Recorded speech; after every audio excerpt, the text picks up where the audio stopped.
So you had a little bit of a preview about where we are in Eastern Washington from Troy Baker with the Walla Walla Basin Watershed Council. And in this map, which is to show you where we are in Indian country, Walla Walla would be right above the A in Umatilla. Next slide, please. And then, so I'm going to start with the geographic location and the background on the work that we're doing here in the Walla Walla Basin. Next slide. Again, this is a map of the Walla Walla Basin. To the right are the Blue Mountains. And then, as you can see, the elevation drops down to the dark sort of blue-green area is Walla Walla. And down further is Milton Freewater. And the state line is in between there. You can go to the next slide. These are the major streams that flow from the Blue Mountains, and you can see down on the left-hand side of the screen is Walla Walla Gap, which is where all of these streams flow into the Columbia River. Next slide. And I'll be concentrating here on this distributary stream network. So if you look to the right of your screen where it says Walla Walla and Yellowhawk Creek, so between Yellowhawk Creek and Mill Creek is the city of Walla Walla and about a dozen streams that flow west and into the Walla Walla River. And then also we're giving you an example on the west of the Walla Walla River, which is another alluvial fan that comes off of the main stem Walla Walla near Milton Freewater. Next slide.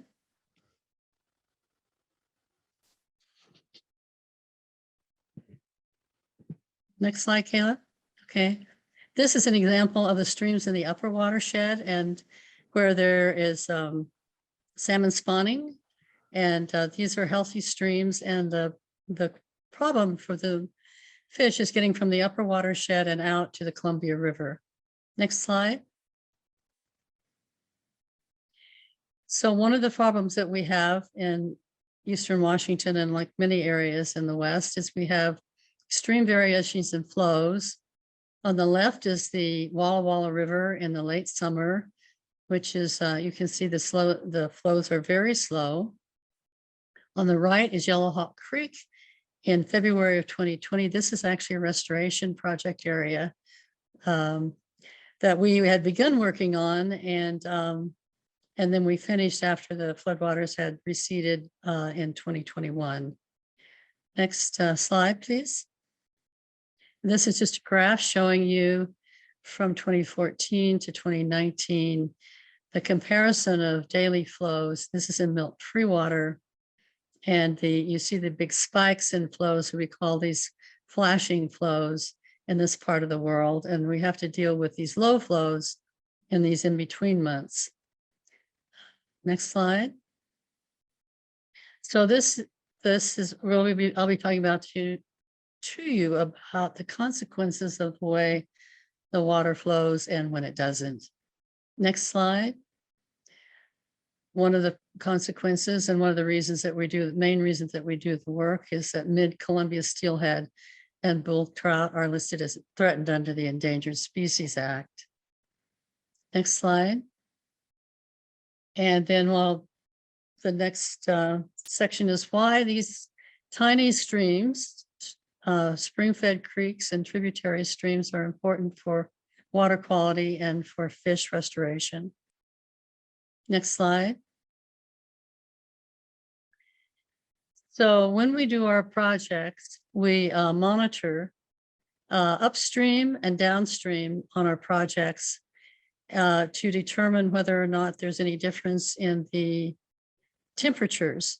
And so we have many projects, probably, I think, in Walla Walla and the surrounding areas, we have over 50 projects on these small streams. And because they provide really cold, clear water as the springs come up and into these streams. But as they flow through the valley, then into the Walla Walla River, then they warm up. And so we want to determine whether or not our projects ultimately for riparian restoration are cooling the streams down. Next slide, please. And here's some of our data showing the spring creek source creeks and how their temperatures throughout throughout the year compared to the air temperatures. So you can see there's quite a difference between the temperatures in the creeks and the air temperature. Next slide, please. And now for the detrimental effects of reed canary grass on these small streams. Next slide.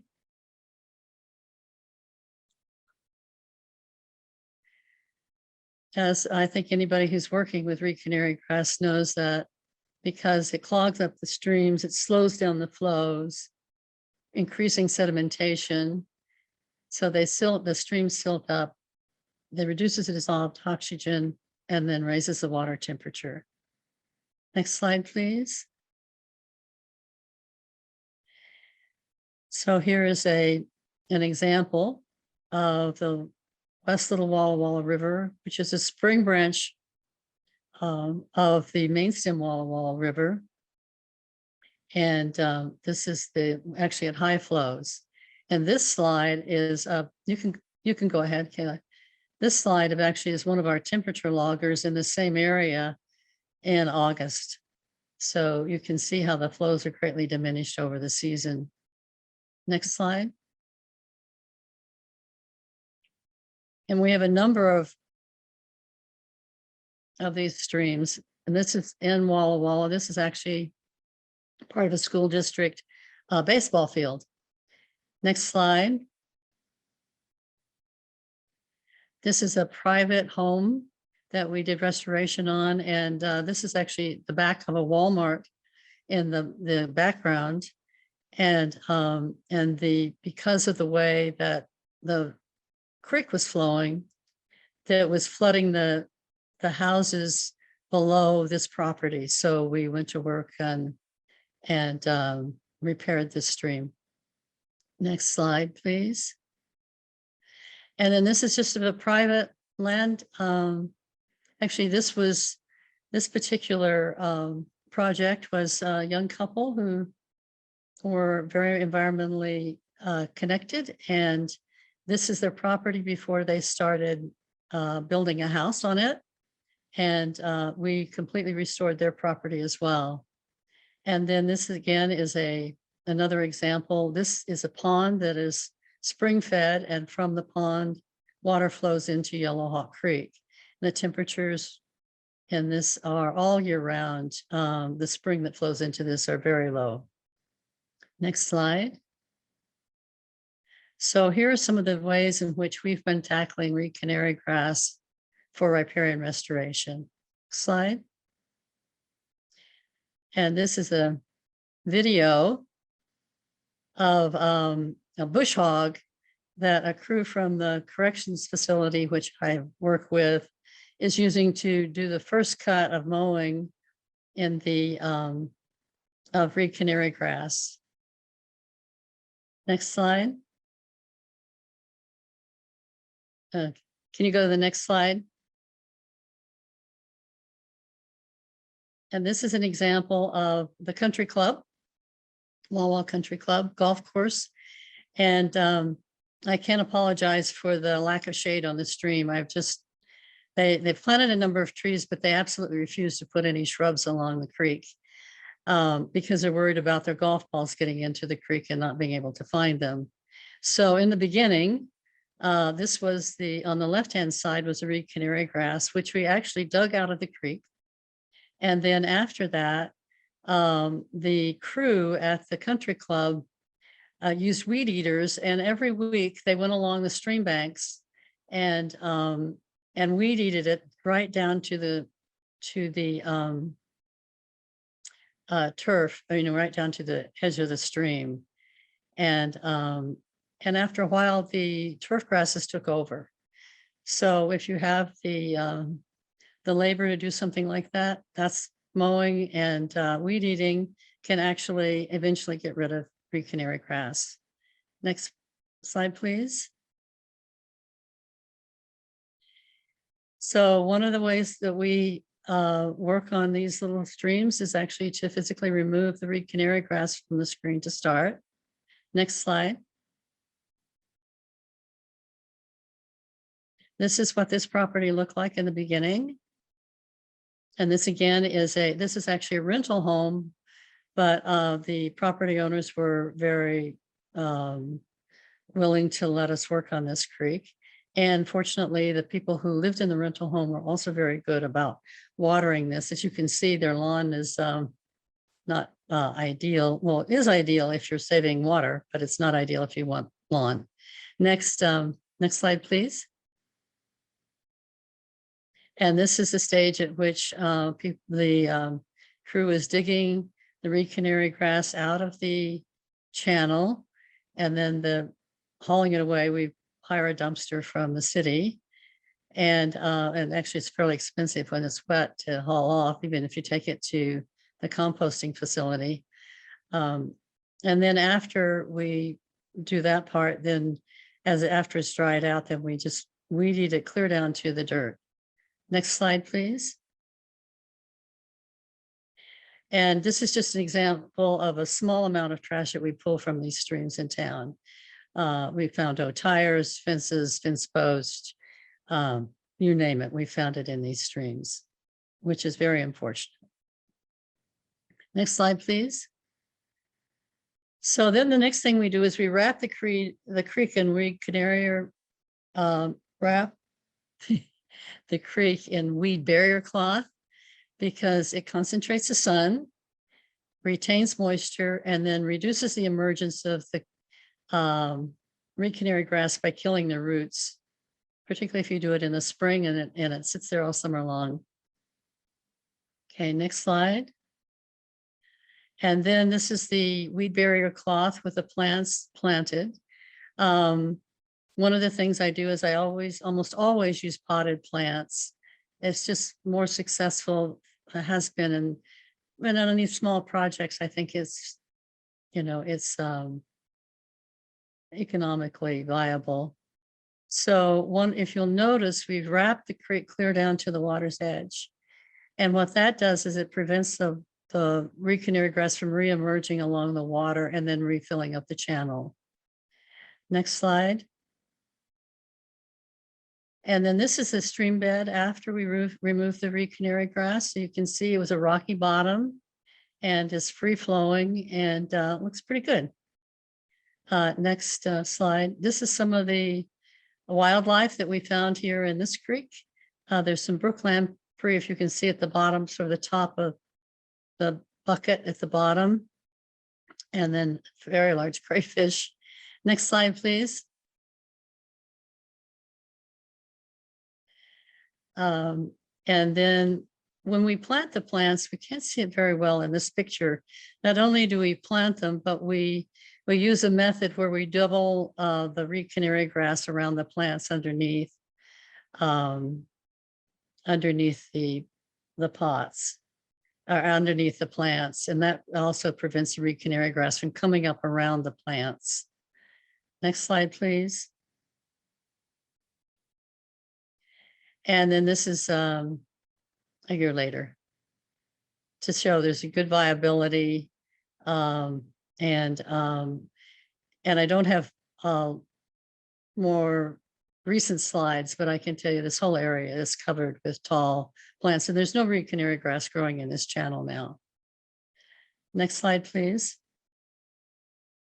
And then this is another we did this on just one project, but I thought it was an interesting thing to show you. Next slide, please. So this is the front yard of a house. And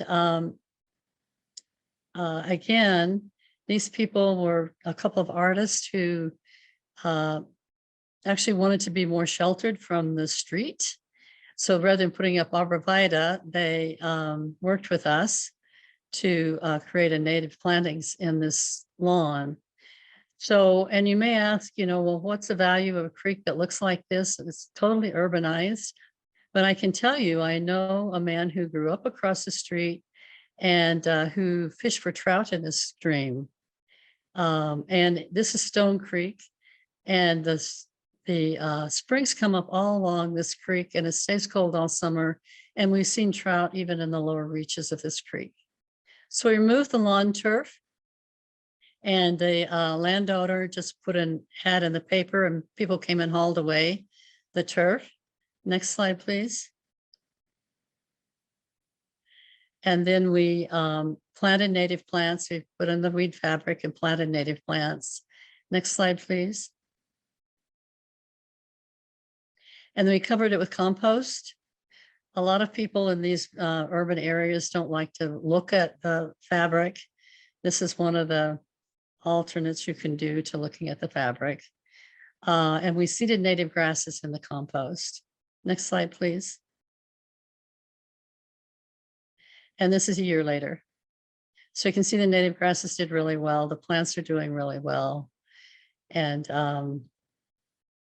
so that's another strategy you can use if you want to. Next slide, please. And this is a friend of mine kept telling me about the way in which she was able to have the reed canary grass taken away from her stream. And so look at the next slide, please. So she has 8 to a dozen geese, and they like the shoots as they come up in the summertime and the spring, and they keep the banks. This is actually the same area of the creek that had the reed canary grass on it. So this is a unique way of getting rid of the reed canary grass. And I thought it was a very cool way, cool example that you might want to see. Next slide, please. And she also sent, my friend also sent a picture of the creek next door to her, so that you can see there really is a very big difference with just the grease browsing on the reed canary grass. Next slide, please. Okay, so here are some examples of successful projects and ones that weren't successful. Next slide. So these are comparison of 2 sites on Russell Creek. They're only about a mile apart. They're very similar landscape. We use very similar strategies for each one, except for one we installed the weed barrier cloth, and the other one we tried an experiment with hay and jute after we cleared the site. And we planted potted plants in both.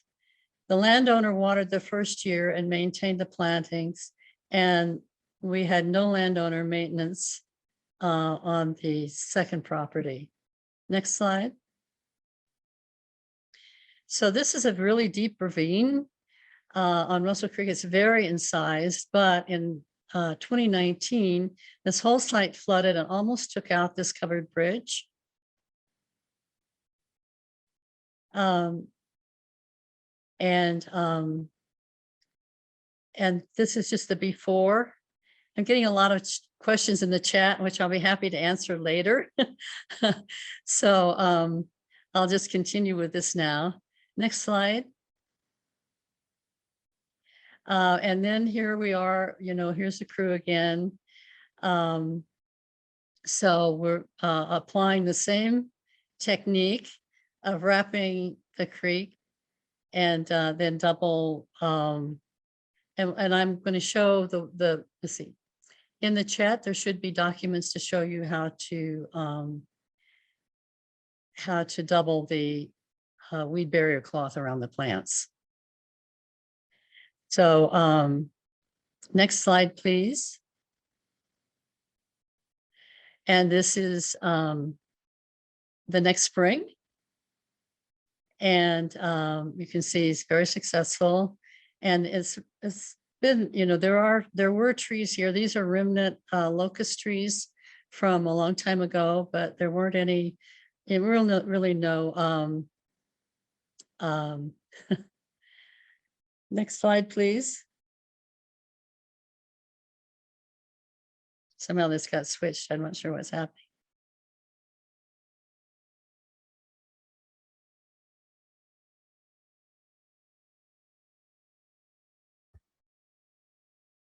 So can you get back to my presentation?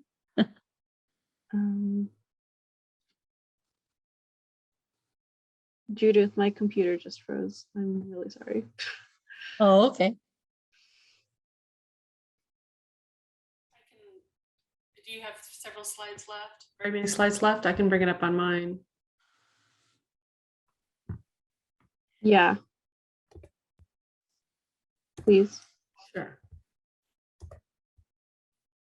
Let's see. Bring it up real quick here.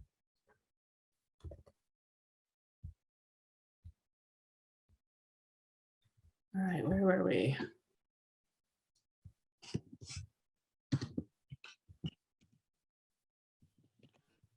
Right there.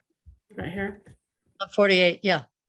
Or 49, yeah, but just advance it. Okay, once you. There you go. Next slide. Yeah, this is a year later.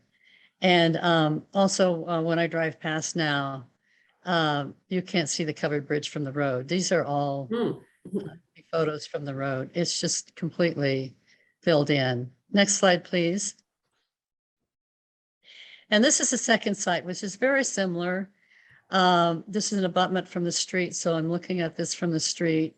You can see reed canary grass in the bottom, a lot of cheat grass on this slope. Next slide. And this was with volunteers, and they were great kids, and they worked really hard, and they did as good a job as the corrections crew does. And then this was, if you look on the right-hand side, this is jute covering, they spread hay down over this hillside after they cleared it, and then jute, stapled jute in onto the hillside. Next slide, please. And that completely disappeared over the winter. And so they ended up, you know, with just a big sheet of cheatgrass. And so we cleared it again as best we could, and they planted it. And I don't have any follow-up slides, but I can just tell you that nothing happened. None of these plants survived. Part of the problem was they were planted in late August. They needed to be, you know, watered through at least September. And so this is just an example of what can happen and what the problems are with some of the projects we worked on. Next slide, please. And next slide. Then we're going to the rural ag interface now. This is a spring-fed pond I was telling you about. These are Whitman students and the property owner, just sort of looking at what the site looks like in the beginning. Next slide, please. And on the left is a schematic that just shows very crudely where we put the tarp and how the pond is connected to Yellowhawk Creek. And on the right, you can see the pond on the right and then the creek on the left. Next slide, please. And then this is after planting. Next slide, please. And this is 2019, spring of 2019. So you can see that this is completely filled in around the pond. Next slide, please. And then this is another site on Last Chance Road on the west little Walla Walla River. And there, I didn't have photos. This channel was completely covered with reed canary grass. And we shoveled it out and then cleaned off the banks. Next slide. And again, wrapped it with the fabric and planted it. And next slide, please. And this is looking down from above in 2017. I think we did this in like 2013. And you really can't see the creek below, but there's no reed canary grass in that creek. Next slide, please. But there's now a beaver in that creek. And so this is what some of the plants look like. Next slide, please. This is just, I took this just a few days ago. They haven't leafed out yet. You can see how tall the trees are.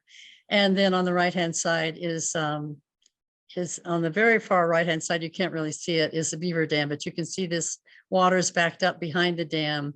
And also reed canary grass is beginning to fill in behind this dam. Okay, next slide, please. Here are the summaries, pros and cons for the method that we used.